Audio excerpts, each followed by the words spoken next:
This is a story that's found all over Europe, and I've taken a German version and a Belgian version and sort of mingled them together a bit. So this is the story of the road to paradise, or perhaps I should say the road to paradise. And this is how I will tell it to you.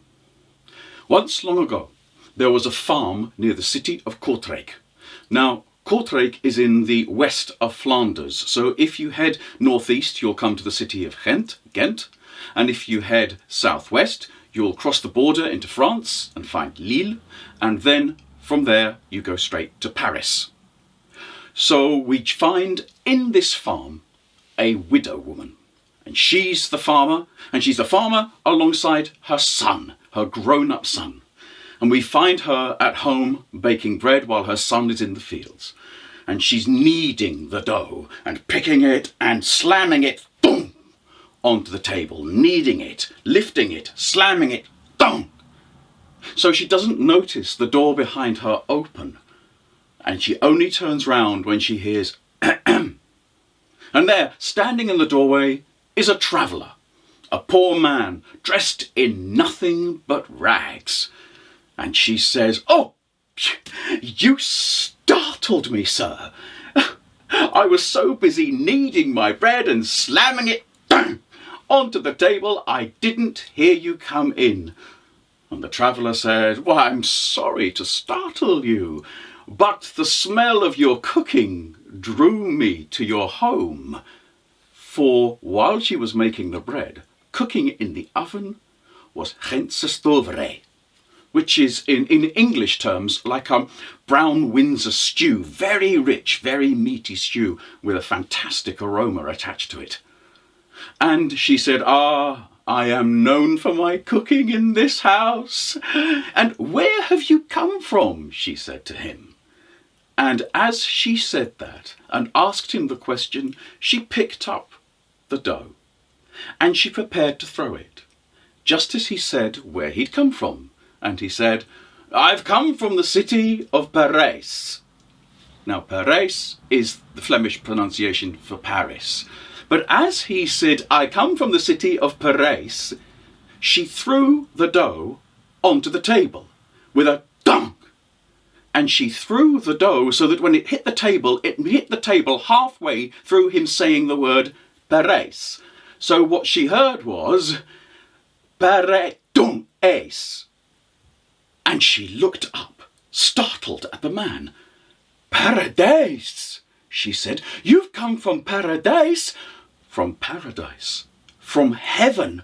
Oh, my husband is in heaven. Do you know him?" she asked. And the traveller was poor. There was very little leather left on his shoes. He was wearing ragged clothes, but he was not stupid. And so he said, "Paradise? Yes, I've come straight from paradise. It's a long walk, which is why my shoes have got hardly any leather on them. And your husband, oh, everyone knows your husband in paradise." And the widow woman was so delighted. "You know my husband, how is he?" And the man said, "Oh, he's well. Everyone knows the name of," and she said, "Jan." And he said, "Jan, everyone knows the name of Jan." And she said, "What? How is he doing? I mean, is he being looked after well in paradise?" And the traveller said, "Well, yes and no. You see, in paradise, the food isn't very good. You can probably hear my stomach rumbling. And I did say that I came to your door because I smelt the beautiful smell of your Gentse stoverij. And so we are a little bit hungry in paradise." The widow woman was horrified. She immediately sat the man down and gave him a bowl of stoverij. And while he was eating the stoverij, she took her bread and put it in the oven to bake. And she watched him eating the stoverij. And as he was eating the stoverij, his eyes lifted up and he noticed the apple tart. And immediately, without even being asked, she cut a piece of the apple tart and put it in front of him. And she said to him, "Are you going back to paradise today? Are you returning to heaven?" And the traveller said, "Well, yes, I am. I will be able to walk a lot more easily and a lot better having a full stomach. That will certainly help. It's just such a pity that these rags are all I have to wear. You see, in heaven we wear what we were buried in." And the widow woman looked at him, horrified. "But we buried my husband in nothing but a winding sheet." And the traveller said, "Oh yes, we joke. We call him the emperor because he looks like a Roman emperor just wearing nothing but that sheet. If you like, I could take some clothes back for him." So the widow woman went to her bedroom and opened the wardrobe and took out some of her poor dead husband's clothes. And she bagged them up and gave them to the traveller. And she said, "You will take some food with you as well, won't you?" And the traveller said, "Of course. If you can give me some of the stovre in a jar or in a tin, and that loaf of bread that you have been baking, and perhaps the remains of your apple tart, then I could take it back to heaven and give it to your husband. He will be delighted to be reminded of what his life was like with you here on earth." And so she packaged up the bread once it was baked. She prepared some of the stovre in a tin and sealed it. And she gave him a big piece of apple tart, leaving just a small slice for her and her son when he got home from the fields. And she looked at the traveller and she said, "My, you've got an awful lot to carry there. What with my husband's clothes and the stovre and the bread and the apple tart, how on earth are you going to manage to get back to heaven?" "Oh," she said, "I have an idea. You could take our donkey. I give you the horse, but my son has it in the field at the moment. You take our donkey." And so the traveller thanked her for her kindness and took the bundle of clothing, the stovre, the bread, the apple tart, and she even gave him some Trappist beer that she'd managed to sneak out of the West Veteran Abbey when she'd been there doing some work. And so the traveller set off on the donkey, very satisfied, as he made his way back to heaven. Not long after, her son came home from the fields with the horse, and he went into the stables, and he came into the farmhouse and said to his mother, "Mother, where's the donkey?" And his mother said, "You will not believe the visitor I've had today." And she told him the story of the traveller that she gave his father's clothes to, the story of the traveller that she gave stovre and apple tart and bread and beer to. And to the traveller she gave the donkey to carry it all. And her son looked at her and said, "What have you done? Which way did he go?" And he took the horse, he jumped onto the horse, and with his mother pointing down the road, he went after the traveller. He'd not gone far when he found a man in rags and tattered clothing with very little leather on his shoes lying in the grass. And he pulled the horse to a stop and looked down at the man lying in the grass and said, "Have you seen somebody taking a donkey laden with what could be, I don't know, clothing, a tin of stovre, a loaf of bread, some beer and some apple tart?" And the man lying in the grass looked up and said, "It's funny you should say that.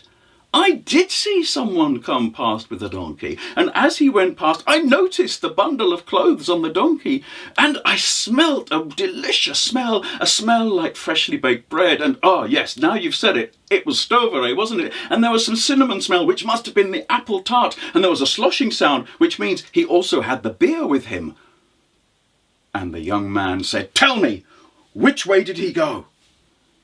And the man lying in the grass said, "Well, you'll never catch him up running down this road here, because I saw him take the donkey up into heaven." "Up into heaven?" said the young man. "What do you mean, up into heaven?" "I saw it," said the man lying in the grass. "He led the donkey up into heaven. come down here, get off your horse, come down here and have a look. Lie down and look up in the sky and look up into heaven, and you'll see. There you'll see the man leading the donkey, and on the donkey will be the bundle of clothes, and you'll perhaps catch a whiff of the smell of the bread and the cinnamon of the apple pie and of the Gänse-Stövre, and you'll maybe hear the beer sloshing. And so the young man got off his horse and laid down in the grass, and the man who was lying in the grass stood up and said, "I'll hold the horse for you." And so he went and held the horse for a moment, because after a moment he jumped on the horse and rode off, leaving the farmer's son lying in the grass, watching the cloud of dust. Well, to be fair, he had the donkey, which was just off the road, and the donkey was laden with clothes, with beer, with Stövre, with bread, and with apple tart. So he didn't do too badly, but the embarrassment of having... He took the donkey back home to his mother, and his mother was waiting by the door, and she saw him leading the donkey, and she hardly knew what to say. And she said to him, "Well, what happened? You went after him, and all you said to me was, 'What have you done?' And now you come back with the donkey. What has happened?" And so her son explained. He said, "I went after him, and it was just as you said. He was on his way to heaven, and he'd got the donkey, and he'd got the clothing, and he'd got the beer, and he'd got the Stövre, and he'd got the apple tart. And I said to him, 'What has my mother done, giving you the donkey to take to our Father in heaven, when he should have the horse?' So I gave him the horse, and with the horse he didn't want anything else, and so he just rode the horse off to heaven." And so he led the donkey to the stable, took down everything off its back, and they enjoyed a supper of Stövre, followed by apple tart, washed down with beer, and accompanied by a loaf of fresh bread. And they knew that their horse had gone to a better place, to serve the late farmer, father and husband. And that's the story of the road to paradise, and that's how I have told it to you.